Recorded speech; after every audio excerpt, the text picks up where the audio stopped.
Hey guys, this is Zach from Team Covenant, and you may have noticed that I've upgraded bullies.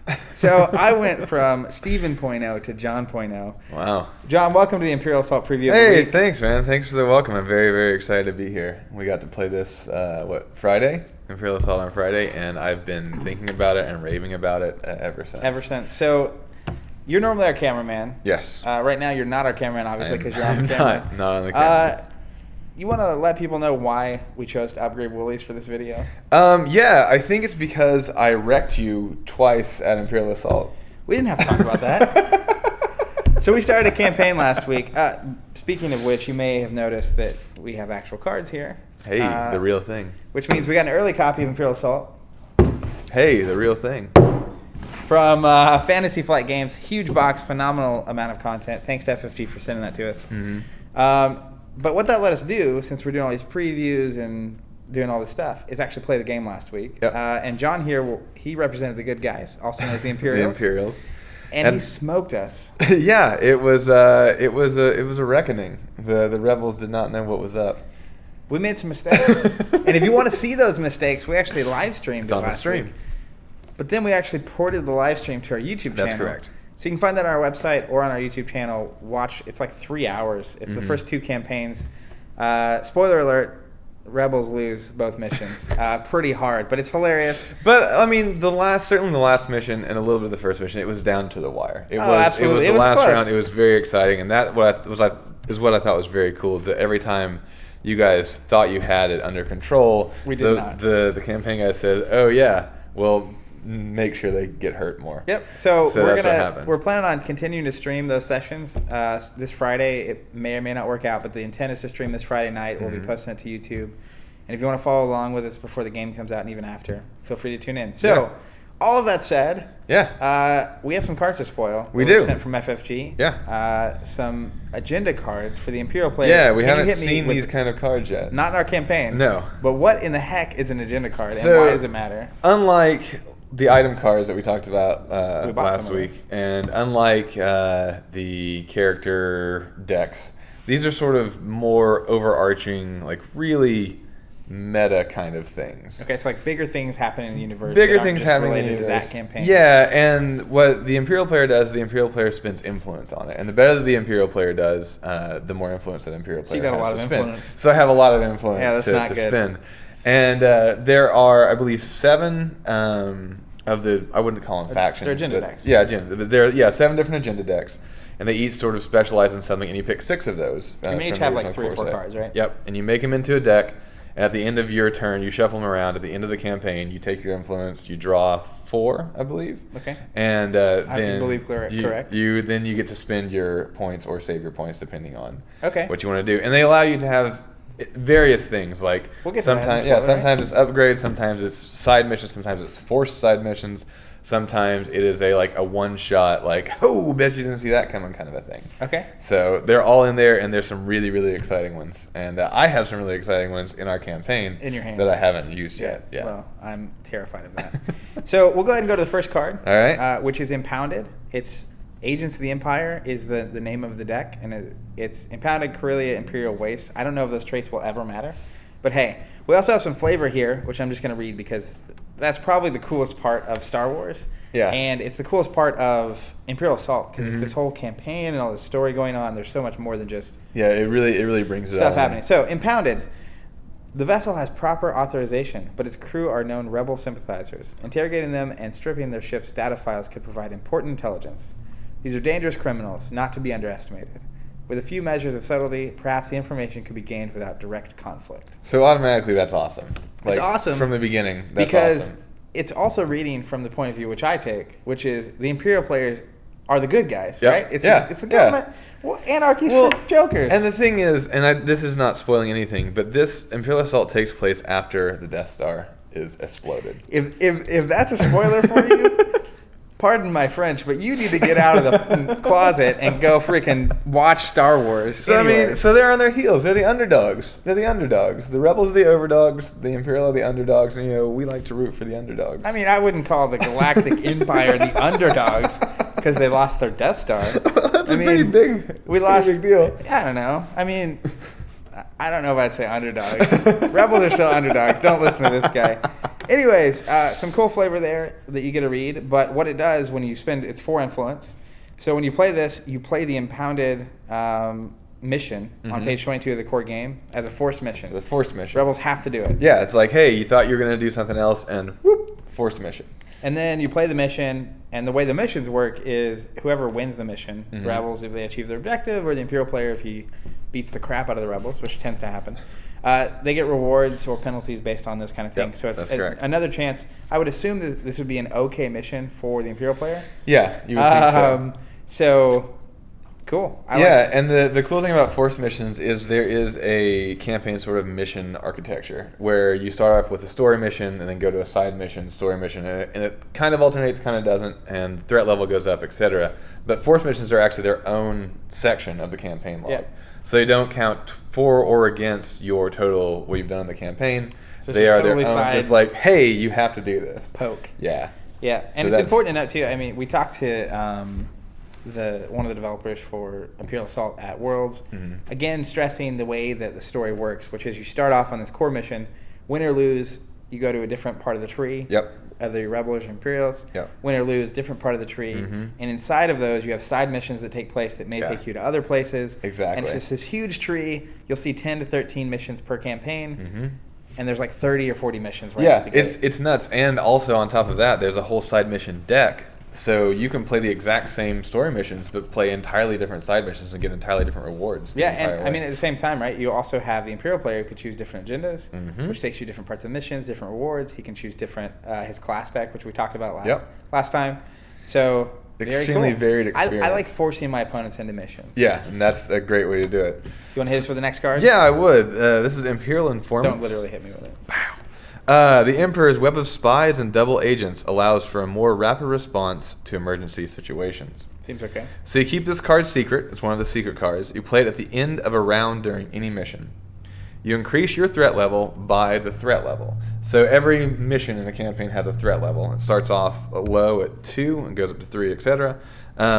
So you will basically gain extra threat. Gain another round of threat, which could be huge. Which is you responding quickly to this thing. Exactly. It's like, I get more dudes. Yep. And then either discard this card or shuffle it back into your agenda deck, which is both really good options. Normally, so whenever if you don't want to see it again, if you don't want to play it again, chuck it in the box. You don't see it again. Normally, every keep it secret card, whenever you play it, is discarded forever. Like and the for fact the that campaign. you can, for the campaign, the fact that you can put this back in at only 1 influence, not a bad deal. Because you hit too many side missions, and all of a sudden you're out of agenda cards if you spend them all. That's right. So this is really good, and it can really. I mean, I remember last Friday, I was just waiting for the threat ticker to go up enough for me to put in the Stormtrooper squad that I wanted. Or, let's say you have something like a Darth Vader, and you're like, he's this close to getting in. Wow! Bam. All right, boom. Here he comes. Yeah. Game over. I win. Exactly. And winning or losing, as the Imperial player, you know what the rewards are, right? So, how important is it that I stop these Rebel players on this mission? Yep. And the really cool thing is it's 1 influence, and generally at the end of every mission, at least the ones that we played so far, it ends with the Imperial player getting at least 1 influence. If the Imperial player wins, so far it's been more than that. You don't want to reveal information to me? Hey. And then, so 1 influence, you can pretty much get this as soon as you see it, if it ever comes up in your deck. That's awesome. That's awesome. And that card's part of the Agents of the Empire stack deck. So this next card is the last Agents of the Empire agenda card. 1 influence, tracking beacon. In monitoring the movements of the rebel forces, the Empire can press its advantages with little threat of. How do you say that word? Reprisal. I almost said reprisal. I was like, reprisal. No, that's totally wrong. You're channeling Snoop Dogg on that one. Place this card in your play area. At the start of each Imperial upgrade stage, which one does that happen? Is the end of the turn? That's the end of the mission. Yep. At the start of each Imperial upgrade stage, the heroes can spend 300 credits to discard this card. Which is a lot. Usually they get 100 credits per hero. So if there's 3 players, that's all the credits. That's all their credits. Barring other things. And when they discard, it's gone. All right. The end. Over. Out of the game. All right. If they do not, you draw 1 additional agenda card during this stage. Whoop. So during your where you're buying agenda cards, instead of drawing 4, you draw 5. And the players basically have to spend credits on doing nothing just to slow you down. Yep. Because otherwise you know about them and you can target stuff and it gets really nasty. As someone who likes control elements in games, that seems really annoying. It's very nice. In a good way. It can be very nice. And what's the influence on that? That's one of the things to look at. Uno. See, one influence. One influence, and you can always see another card. Why not? It's one of those you just always have sat down, and that's for the rest of the campaign. The rest of the campaign. Mm-hmm. That hurts. It does. That hurts me deep in my soul. All right, here's for the next card. It's from the Imperial Security Bureau deck. Oh man! I cannot tell you how excited I am for this card. Because you have it in your hand. No, I want to see it. I haven't seen it yet, but I will snatch it up so fast. The ISB, it's called ISB Enforcers. The ISB will draft promising members of the Stormtrooper Corps to serve as enforcers in times of need. These troopers are given special training and enhanced weaponry for ISB assignments. Okay. So you keep it secret. How many influences is a bad boy? It is 2 influence. Okay, so double. It's a little pricey. Keep it secret. During any mission, you may play this card when you deploy a Stormtrooper group. Each figure in that group can perform multiple attacks this activation. Discard this card at the end of the mission or when all... every activation? It's activation. Yeah, so every attack twice every time. Okay. Yeah, so basically, only heroes are allowed to attack twice per their activation. Units cannot do it with certain exceptions, like Assault on the E-Web guy, engineer. That's what he is. But this will allow your Stormtrooper squad, which has 3 dudes in it, to attack twice during their activation, which is essentially 6 attacks. 6 attacks. And they all go in this. You activate the Stormtrooper squad, and they all get 2 activations per 2 actions per that. So potentially 6 shots coming at you, which is amazing. Make it rain. Oh my gosh, that seems okay. And then you discard this card at the end of the mission, or when all figures in that group are defeated. Which with Stormtroopers is possible, but you have the reinforcement, right? You can reinforce them. Oh, that's so good in campaign mode. So I'm gonna tell you a secret. Sure. Since we got this in, I have played at least 1 game of the skirmish mode. Oh, nice. Every day. Oh, wow. Except for Friday when we did the campaign mode. Nice. And so I'm in skirmish mode a little bit in my brain. So you don't reinforce dudes in skirmish mode. Oh, okay.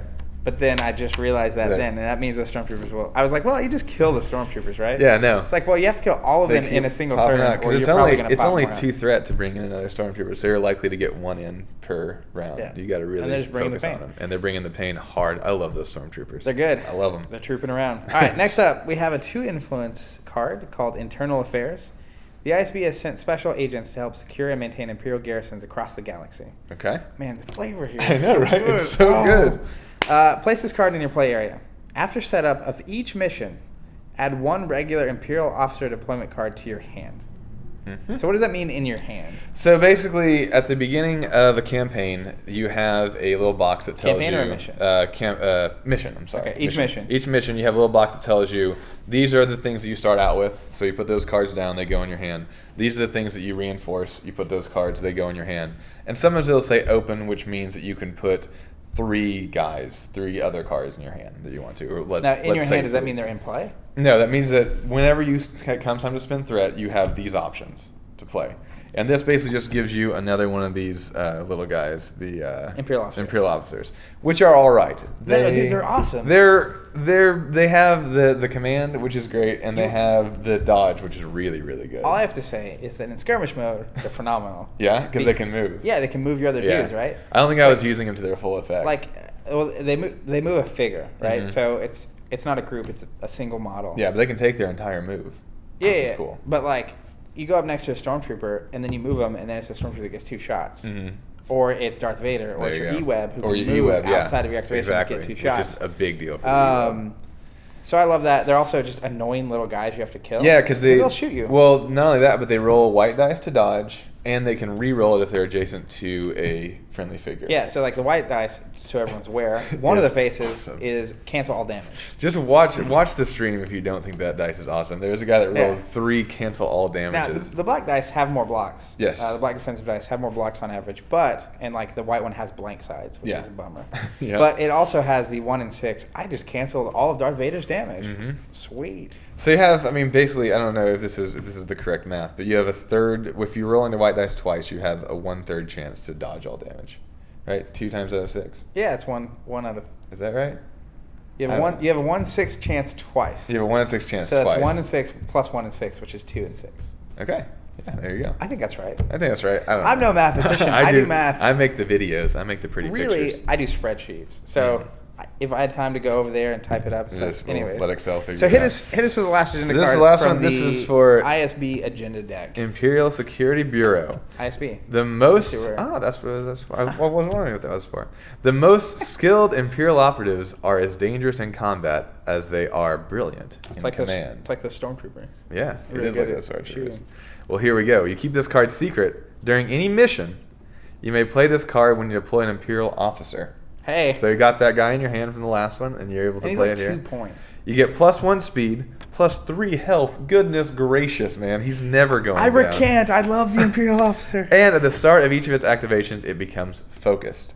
All right. So focused, for those at home that don't know, basically when you start your activation, you can use it to gain a green die on your next attack. That's correct. And gain an entire die on an attack is a pretty big deal. Is bomb. I mean, the green die is not going to win any awards for like damage. That's obviously the red dice. Or surge. Or accuracy. But it's an extra dice that has damage and it has It will surge, win dice for accuracy. I need 1 more damage than I got it. Exactly. It's like, yeah, exactly. It'll put you over the edge. You discard this card at the end of the mission or when that figure is defeated. So you just have an awesome Imperial operative out there.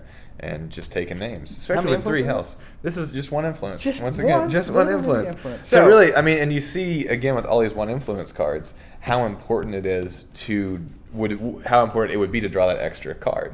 You know, you're seeing mostly 1 influence, I've got sometimes 3 2 influence. I can pop. Yeah, and you can really see and really customize what you want. So that's really cool. So are both of these in your agenda deck? I think I actually took. I know that one's in. I think I took Agents of the Empire out. Ouch. I think that's the one I didn't put in. Interesting. I originally didn't put in the one with Darth Vader, spoiler alert, but then I was like, if I told Zach that I took out the one with Darth Vader, he wouldn't be able to handle it. He would fire me. I would be on the street. He would stop playing. I would be homeless. My wife would leave me. My wife would leave me. Crazy. It's just like, you gotta go with the Vader. Lord Vader knows. I agree. Well, thank you guys for watching. It's been a treat. Thank you, FFG, for sending us the preview and the game as it happens. If you don't have this already, I highly recommend pre-ordering it, which you can do from us. Store? Yeah. Because this game is going to be in high demand, especially around the holidays. If you want to be painting these models and playing this game over the holidays through Christmas, don't make that mistake. I swear, just don't make a mistake. It's the one and only way to assure that you get this game is to pre-order it. And hopefully for us, because that assures that we continue to make content for it. So absolutely. The old double whammy. Purely based on the number of games I've played, it goes without saying that I recommend this game. Oh my gosh, I'm having a blast. So much fun. It's so much fun. Every time I play it, I learn something new, and it's great. The models are fantastic. I just can't wait to start painting them, honestly. Yeah. So stay tuned. We'll be back with more previews. We'll be back with more live streams of the campaign. Yep. More videos on YouTube, and we'll catch you guys later. Thanks.